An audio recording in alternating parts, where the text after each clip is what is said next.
Aaron Shmuel, chapter 1, verse 10. We're talking about Chana's prayer, that she's talking to Hashem in Shiloh. And it says in 10, V'hi marat nafesh, she was of bitter, her bitter soul. And Rashi, I'm sorry, not Rashi, the Metzu's David says, when was she of bitter soul? When she came to Daven, nafsha marala ma'od, her soul was very bitter. And the reason will, as we will see, is coming from something else. But then as a result of it, titpalel al Hashem, so she davened to, is interesting, is really al Hashem, is really on Hashem. Instead of El Hashem. It doesn't say El, it says Al. And then it says Uvachot Tivcha, and she surely will cry, or she surely cried. So the Malbim says on this thing, and we started this a little last week.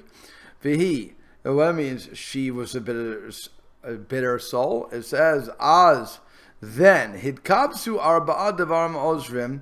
Then when they gather these four things that will help her prayer to become a desirous prayer. One is she atzmai tamarad nafesh. One is that she herself was a bitter soul, and or of distress. Hashem shemei tefillah nishbrei lev, and Hashem hears all the prayers of people who are of a bitter soul. In other words, they're despondent. Okay, so Hashem is, if you pray, Hashem will listen to you. V'titpalel al Hashem, she davens on Hashem. What does that mean? She hit palala b'kavana shalema al Hashem levado. That her prayers were with full intent and only looking to Hashem Himself. In other words, didn't go to the doctors, didn't do anything else, wasn't relying upon her husband to daven for her, wasn't relying upon anything. She davened just specifically and only to Hashem, understanding that Hashem is the only one that could help her. Okay? And number 3, she cried v'share, as we said before, share, tefillah, share, where is it, share... that the tears, the gates of tears are never locked. So again, when you're crying to Hashem, He listens. So Yud Aleph, V'tidor neder, and she made a vow. She vowed a vow. Vatomer, and she said, Hashem Sivakot, Hashem Lord of Hosts, Im ra'otir ba'ani amatecha. If you will surely see the affliction of your maidservant, and you will give to your maidservant seed of man, in other words, children. Hashem, I will give him to Hashem kol yav, all the days of his life. Umora, and a razor lo yale al rosho, a razor will not go up on his head. In other words, he will never have a haircut. So Rashi says on this, Shem Sivakot says, why does it say the Lord of Hosts? Lama nityached shem zekan. Why does she put the words Lord of Hosts together? So Amr Lafanav said for him, Rebo Shalom, Shnei Tzavakot, Barata B'Lamecha. There's 2 hosts that you have created in your world. Ha'elyonim, the upper host, Alo Parim Below Rabim Below Meitim. They neither have children nor do they die. V'atachtonim, and they have the lower hosts. So they are Parim Rabim Meitim. They do have children and die. Imani min tachtonim. If I am from the lower hosts, Paror Be'em Meitim. So then I should have children. I should die. V'im ani mil ha'elyonim. And if I'm from the upper host, Lo Amush, I shouldn't die. Lo matzati begadish zu matzati begadish shel Rabbi Yossi Hagli. This is what I found, and this is what I Rashi found in the Agada, on the tradition of Rabbi Yossi Haglili. Rabbeinu Darsh Masechet Brachot, but our rabbis interpret in the Gemara of Bracha what they interpreted. It says, Adhena lo haya Adam shekaru lahakadosh baruch hu tzavakot. Until now, there was no man that called Hashem Lord of Hosts. Elakach amra lefana. But this is what she said before him. Ribbon shel olam, mikol tzavakot shebarata b'lemecha, from all the hosts that you have created in your world. Kasha beinech leiteni bein echad. Is it so difficult for you? Is it so difficult in your eyes to give me one son? So there's two ways to look at that. Okay. And then it says, if you will certainly see, Rabbeinu Darshu, Bo Mesechet Brachot, Masha Darshu, again, the rabbis interpret, they interpret, Amatecha. Why did she say Amatecha 3 times? Keneged Shlosh Devarim She'isha Mitzaveh Aleim. To opposite the 3 things that a woman is obligated upon, namely Nida, Chala, and Nerot. Okay. Zera Anashim, for those who don't understand, Nerot, Shabbos candles, Nida is the menstrual cycle, and having, and then, what was the third one I said? Challah, taking challah from the bread. And then Zera Anashim, which means, what does it mean, the seed of man? I mean, what was she expecting? Seed of donkeys? So no, it means tzaddikim. It means a righteous man, a righteous person. Kamash da'at amar b'shnei anashim tzaddikim, like you said in Malachim. Like I said in Malachim, 2 righteous men. Anashim, why does it say Anashim? Chashuvim, important. Kama da'at amar, Anashim chachmim v'duim, they're men who are wise and knowing. Excuse me. Unatativ l'Hashem, and I will give him to Hashem. Sheyehei roy latito Hashem, that he should be fit to give to Hashem. Umora, and again is the razor. So Amar enash lo tehei ala aloi. So again, the razor of the person should go upon him. That's the way that he's looking at that. The Malbim says, continue with his storyline. Tidwa neder, she's made a vow. Shekabla al atzma neder, that she took upon herself the vow. Shazem mo'il be'ed sarah, that this will help in the time of distress.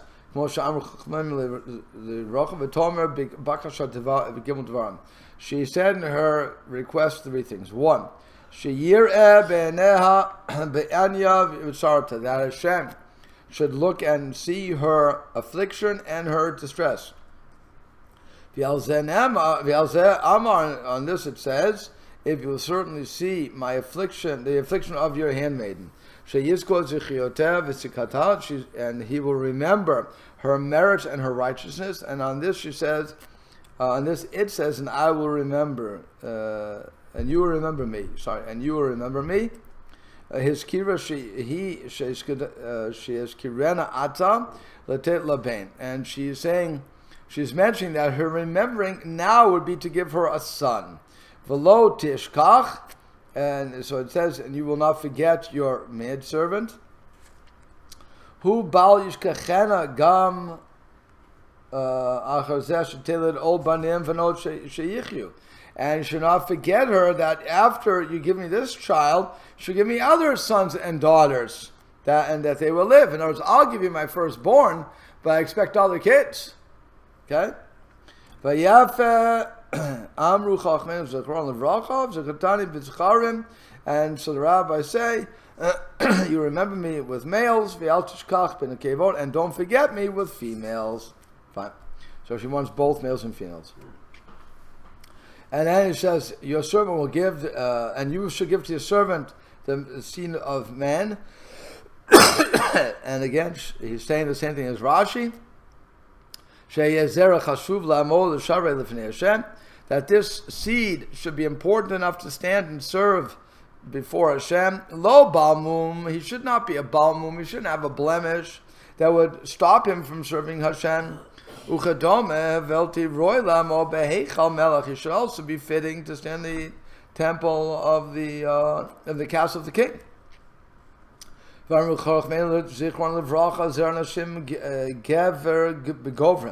And the rabbis interpret the word Zera Anashim to mean strong men. Zera Shemuv La Ben Anashim La Ruf Lo Gats. It should be, or the seed that is be able to blend in with everybody, not neither too long nor too short. V'yod kama drashot, and also many other interpretations. As mikabalat al atzma, then she accepted upon herself this neder, this vow, and I will give him to Hashem all the days of his life. Shagam shekol leviim hayu muchanim l'sharit, even though that all leviim, in reality, were prepared to serve Hashem. Yebo shnei havdalim. This child will have two differences. One, from the regular Levi. One, shel leviim hayu imponim lif'amim gam la'aseikim, because sometimes normally Levium also have to deal with their own business. V'hu yihya rak l'Hashem. And Shmuel, we know his name is going to be, Shmuel will only be working for Hashem. In other words, here's a case of, do I split my, Levi only works 2 weeks of a year in the temple, right? He goes, only 2 periods I think he has. So he's on reserve for 2, he's like the reserves. He has 2 weeks and then for the Chagim. But otherwise, he's home, so he has to take care of business. But Shmuel is always going to be there. V'davar ein lo im iskei ha'olam, and he won't have anything to do with the outside world. In other words, he won't have to go to work. Beit, the second thing is shal Levi lo avad rak mi ben chamesh v'eshrim shana. That a normal Levi only goes to service when he's 25 years old. That's when he's inducted into the army, if you will, the army of Hashem. But this person, this child, if you grant me a child, will be inducted from birth. He won't be. I won't let him. There will never be a time he's not serving. And a raise will not go on his head. There's an opinion that says that she made him a Nazir, which was adding more holiness than on top of the holiness of the Levi, or Im Kamanda Amar Zumora Basavadam, or there's, according to the opinion that says this is the fear. Mora can also mean fear, from the Shoresh Yud Reish Aleph. Okay? Mora can also mean fear. That's the Mora Da'atra, the Rav of the place. Okay, the teacher of the place. So here is the Mora, he brings fear to the people. That's really what the Mora Da'atra was. That's why I always say, this is an old, it's a play on words, but the Mora Da'atra is the leader of the place. And I always said, if the Rav has if the people don't have Mora, then the Rav has no Atra. If the people don't have fear, then the Rav has no place. You have to have respect for the person. So here, she's saying, Im Kamanda Amar Zu Mora Basvadam. So according to the opinion, this Mora is of flesh and blood. Sheyatmid, as he shouldn't have that. He shouldn't be afraid of public opinion. Sheyatmid bi Yirat Hashem kol hayom.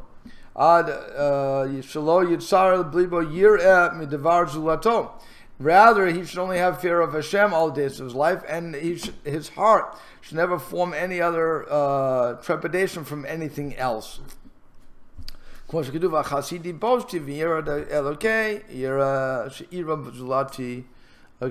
he's just giving a proof text for this. That it says that the Chassid said, "I am embarrassed from the fear of Hashem, that I fear only Him alone." Because when I'm fearing something big, I'm not going to turn to something small. So this is what she's saying to her as a prayer, that if you grant me a son, I'm going to train him that he's going to be with you all the time. As a result, if I follow the second opinion, as a result of that, the fear of man will never come on his head, because he will only be in fear and respect of you. Okay, so that's how the Malbim is giving 2 ways to understand that. Okay, Yud Beit. V'ayaki herbata. Now here's the kicker. That was her prayer. So v'ayaki herbata, ki herbata. It was when she was going along with this, how you said she was adding to her prayers. It was she prayed long, okay, and v'itpalel lifnei Hashem. She was praying before Hashem. Ve'eli shomer epiyah, and Eli was looking or guarding, really looking at her mouth. Tell you how to use the word shomer.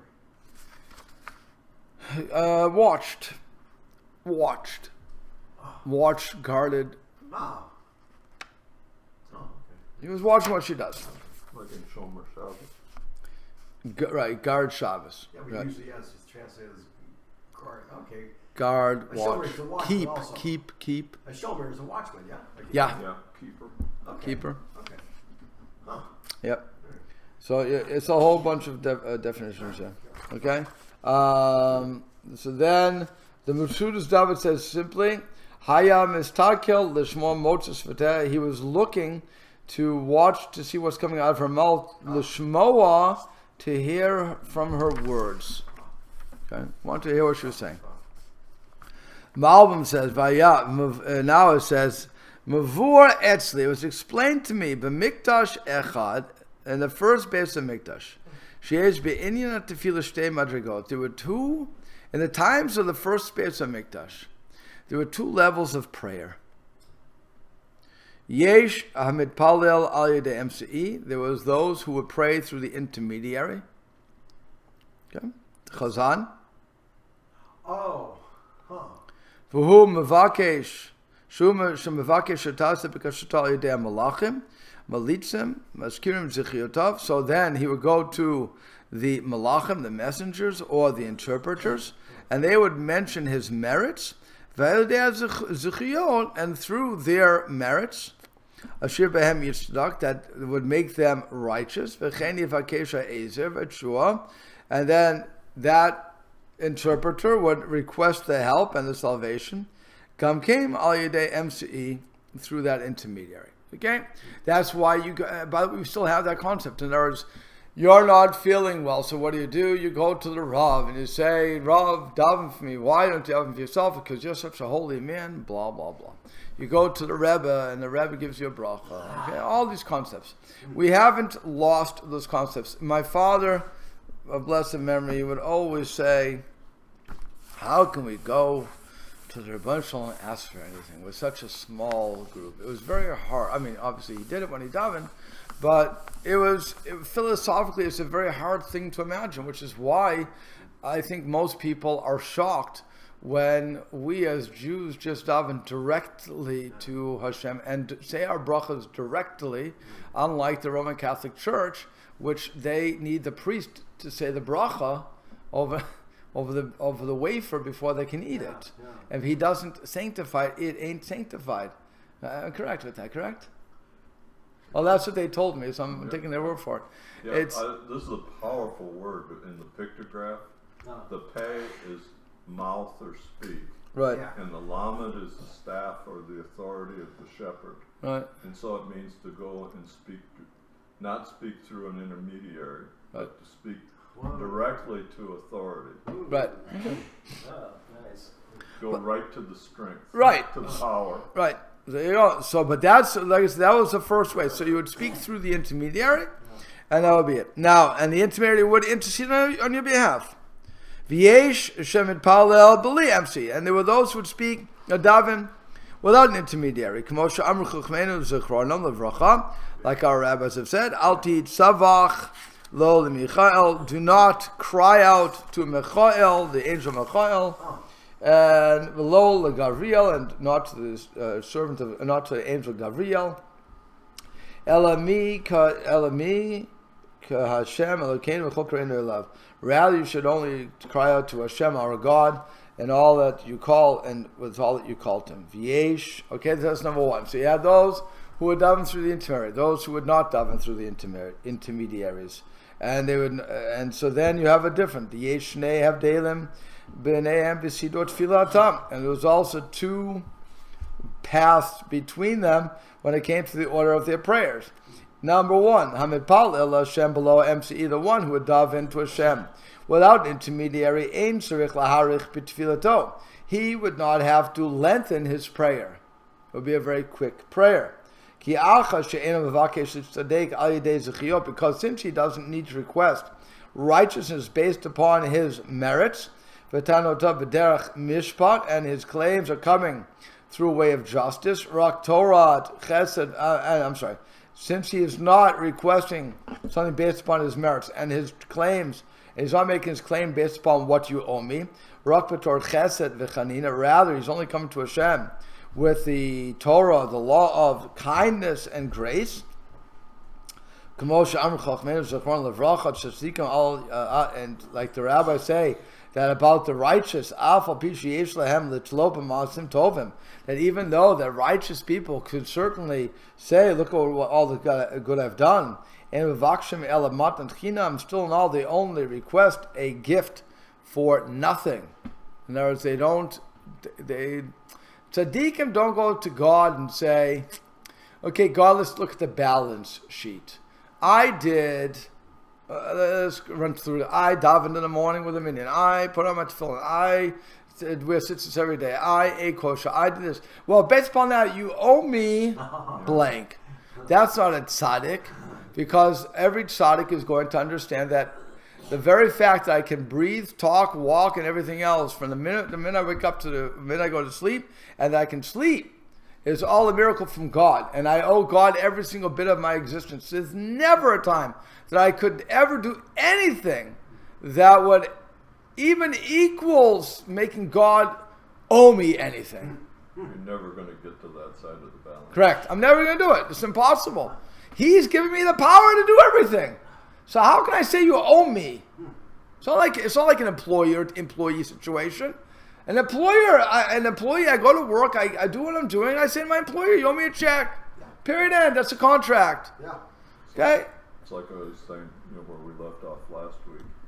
This is instruction and prayer inside this story. Right, 100%. Really powerful. Right. So here, the tzaddikim only ask for a gift. In other words, whatever they're asking for, they're saying, I don't deserve it. So I'm asking only based upon that, period. So they're not going to mention the zuchiyoto. They're not going to mention the merits. So as a result, as a result, they don't have to lengthen their prayers. They don't have to spread out to demonstrate what they've done. But that's not the way of the people who go through the intermediaries. They have to misparim zichiotav shbehem yivarir ki roy shetasta because they have to show their merits so that they can ask rightfully, based upon our merits, that we should get this. As a result, as a result of needing to set everything up like this, just like you would if you're going in front of an earthly king. Or, by the way, let's update this. If I was going in front of my employer and I want a pay raise, I could go up to the employer and say, I'd like to have, I never understood why I don't only work salary. I used to work by the hour. But my father used to go for a 25-cent raise. And I was always amazed by that. I wanted to go for a $1 raise or a $2 raise. But I didn't understand what that meant. But people would fight for the 10-cent raise, for the 5-cent raise. Yeah. But when you're going up to your boss, you don't just say, I want a 25-cent raise. You say, based upon what I've done, blah, blah, blah, blah, blah, blah, blah, I think I deserve a raise. And the boss takes that into account, and then the negotiation begins, right? That's how it works. You just don't go up and say, I woke up today, I decided I could use a couple of extra bucks. You go into the boss and say, I hate to say this, but my wife bought a mink stole, and the kids need a car, and they're going to college, and I need a pay raise. The boss looks at me and said, what have you done for me? I don't understand. We all have problems. What's your problem? I'm not going to pay for your kids. Tell your kids I can't do it. Live within your means. Tell your wife, give back the mink stole. On the other hand, if I say, I brought in 5 customers, I did this, I think I deserve. I know that that's the language we use. I think that's the language we use. I think we deserve. And of course, you never say what you really want, because you know he's going to get you down. I think I deserve a 50-cent pay raise. He knows you really want the 25 cents, but he doesn't want to give you that. So he says, I'll give you 15 cents. And negotiating begins, yay! And you sweat it out, and so on and so forth. and you think you've done something, right? That's what's going on here. You do it like you go in front of your boss or in front of an earthly king. That's what these people do. So then it says, Hashoel Dava min HaMelech. So the person who asks something from the king himself, Yishal Derech Chesed. But that's the intermediary. On the other hand, the person who goes up to the king himself, Yishal Derech Chesed, he asks by the way of Chesed, V'lo Yara B'Devarim. V'Devarim, and he doesn't say a lot of words. Rak Yomar rather he'll say, Bi Adonai, please my master. I'll say, Imi Chesed, please do with me this kindness. Lo kem avakish be'emsod hasarim hayoshvim al midyan, al midyan. Sorry, not the case of a person who's going through an intermediary. What the officers who sit on his judgment, sarach levarim b'zechirav, they have to show what his merits are. Shebehem yistadak kefi chukol mishpat, and they have to show that he's really deserving of what he's getting. Can't be adam lasot chesed chinam, because they, the officers, do not have the authority to do anything just because of out of the kindness of the heart, rock and mishpat. They can only do it from truth and justice. That's okay. That's part one. Number two, if one davens to Hashem alone, ein lo lahashmiya kolo b'tfilato, he doesn't have to. You don't hear his voice when he's davening. He kol yetz machshavot leiv hu mechim, because all the desires of his heart is understood. And he says, "Mashmiya kolo tefillah." If one makes his voice heard, harizeh miktane emuna, then he is a man of little faith. Okay. Lo ken hashoel al yedei emseim, but that's not the case of a person who's asking for an intermediary. Yechol lo shmiya kolo. He needs to be here. He needs to make his voice heard. Ki hamalachim ein yodim machshavo, because the malachim, the messengers, don't know what his thoughts are. So now, you understand what he set up. He set up a parameter of what's going on. If I am davening through an intermediary, so I have to put it's going to take me a long time, because I have zechutim, I have my merits, I have to line up my merits, I have to make my argument. So I have to go to the guys and explain what the argument is. I have to use my voice, because they can't read my mind. So it's going to take long, and you have to hear my voice. On the other hand, if I'm going to God myself, it's going to be very short, because I don't line up my merits. I'm asking only for kindness, free kindness. And on top of that, you're not going to hear my voice, because God can read my mind. So I don't have to say the words. By the way, again, let's just go back to the verse, and you'll see where he's going with this. Again, Ellie is watching her lips, and what was it? It was when she went long in praying before Hashem. That's what the verse said. Yud Beit. It was when she was going long in her prayer. She was davening a long time. The Eli Shomer Pia, and he was watching her lips. Let's go to the next verse, just so you understand again where he's going. And Chana was speaking to herself. Only her lips were moving. The kola lo yishma, but her voice, he could not be heard. So her lips are moving, her voice could not be heard. She's going long. Now, which model does that fit? It doesn't fit model A, because if it did, she has to speak to the malachim or to malitzim. And that would be long. They would be heard. If it's short, why is she going? If she's speaking directly to God, so okay, you would be soft, but you wouldn't move via lips, because God reads your mind. It's a contradiction. Right, it's a contradiction going on here. So that's where he's going. Let me just finish the Malbim, and then we'll get to the end of the verse. So okay, so what did I get to? Right, small. Okay, I said that. Sorry. Yeah. So here, v'hinei b'mei Eli. So in the days of Eli, so in the times of Eli, the people were accustomed. They were used to davening through the intermediaries. Ki hador hahu laya ro'ayim lanisim. Because in that time, that generation was not fit for miracles, nor for a special guidance from Hashem, if you will.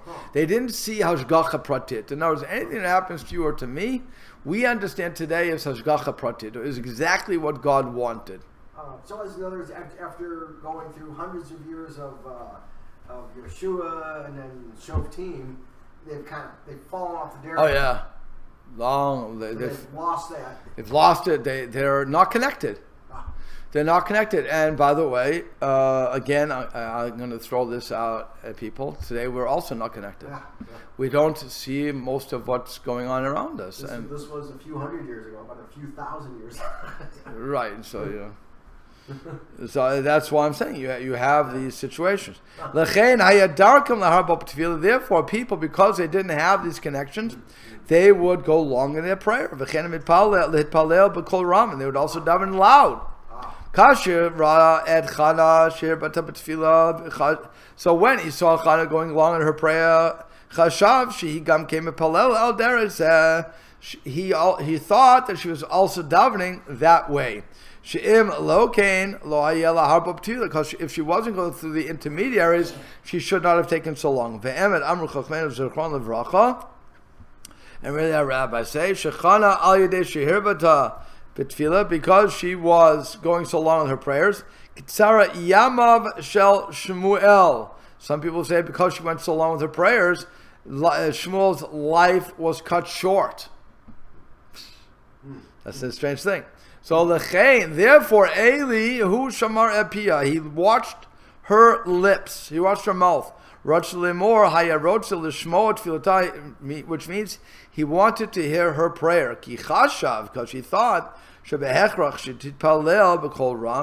that she would be forced to daven out loud. After all, she's davening through intermediaries. But really, that wasn't it. Why? Because, as the verse said, she was speaking in her heart. And no, again, when speaking in your heart, that does not go with extending your prayer. Because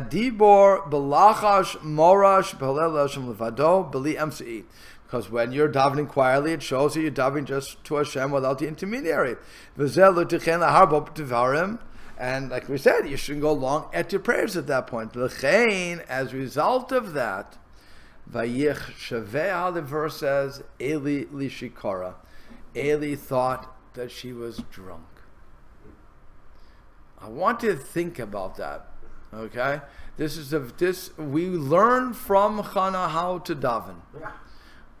All the laws of how we say Shemona Esrei come from her, that we have to say it quietly so that we can hear it, but our neighbor cannot. We have to say the words with our lips. We have to, again, because we want to hear the words. We are not supposed to disturb anybody. We don't yell it out. If one yells it out, we say, like he said, that if one is of little faith. The only time the halacha allows you to speak it out like I'm speaking to you right now is if I'm alone in my room and nobody's there, because otherwise, otherwise I will disturb other people. For every other thing, we can yell it out, no big deal. We can sing it out, it's not a problem. But when it comes to Shemona Esrei, we have to. Everything else is where he praises upon Hashem. Here we're asking. Here we're asking Hashem for something. Yeah. So we don't want it to be announced. He knows already. Even though he knows, correct, he knows, but we have to hear it. So in other words, so we use this kind of combination of factors. We're speaking, but only that we can hear it, and we're drawing it out. Well, the question is, should we draw it out? Okay, so when I'm drawing it, what am I doing when I'm drawing it out? If I'm drawing it out because I have tremendous kavanah, intent for everything I'm saying, well, there is a point to that. I'm not going to argue that. If I'm drawing it out because I'm losing my train of thought, and that sometimes happens when you're davening, again, first of all, saying the words, not saying the words, however you're going to do it, people drift because the language is not our normal language. So how can you best concentrate? So, right, so what you need to do is figure out how you can get to the words and not drift. If you're drifting, by the way, you're supposed to stop. If you catch yourself drifting, you should stop the words, reset, and go. So some people will be in Shemona Esrei for a heck of a long time resetting themselves. But what is that saying about their whole tefillah? If I have to keep resetting, then it's no good. And furthermore, if I don't reset and I just figure I'll catch up at the end, what does that say about your tefillah? So, really, tefillah is a work in progress. It's not. I mean, again, we daven 3 times a day. We're spitting the words out at amazing speeds. And when it comes to Shemona Esrei, okay, we slow down a little bit, but we're not slowing down that much. And again, how much kavanah do we really have? But I also don't want people to think that if you have to go a half hour, because it's not true. If I just think about what the words are, I read in English, and again, I just keep my attention focused, I've done my job. So now it's a matter of me taking that seriously. Again, when I say that God is Rofei Cholei Amo Israel, that He heals the sick of the people of all Israel, so it shouldn't be that, I'm not saying I shouldn't go to the doctors, but I have to understand that the doctor is only the tool of Hashem. And when I'm saying Chonein Yadat, that Hashem gives us wisdom, again, I always say that my Hebrew course is the anti-Alzheimer's course. But it doesn't mean that it's not coming from Hashem. Just because a person knows Hebrew, just because he knows Aramaic, just because he can go through the Gemara, just because he's learning things every day, does not guarantee 100% that he is not going to get some mental disease. And that they're all mental diseases.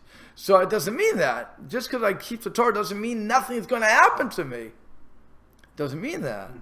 But I have to recognize that everything is coming from Hashem. And that comes through the prayers. That comes from all these things that we're saying. And if we don't have that kavanah, then we're lost. And again, we're just saying words. Now there's merit to that. I don't want to say there's not merit. But it's not where Hashem wants. Hashem wants us to really appreciate that we're talking to God without the intermediary, and we're going directly to the main man, to the person, the only being in this universe who has power to give anything to us. And then, once we understand that, again, we still have to go to work, we still have to go to the doctors, we still have to do what we have to do. But we have to also understand that, and I've said this 1,000 times, success and failure is not us, it's all Hashem. And that's what and again, that's what we're learning from her. And when he sees her doing this, because it doesn't fit the model that they're used to, he thinks she's a drunk. And there's a reason behind that too. But she thinks she's a drunk. And I think that's something we have to look at. When we see somebody going long on tefillah or doing something that's not normal for us, we are very apt to make fun of that person. And that's wrong. That's just like Eli was wrong, so also are we wrong. We shouldn't make fun of that person. We should say that's how that person is connecting to Hashem. May it be going to the woods and to have his bodedut, or coming to shul, or whatever else. We have to be appreciative of there's more than one way or 2 ways or 10 ways to talk to Hashem and to get close to Hashem. And I'll stop there.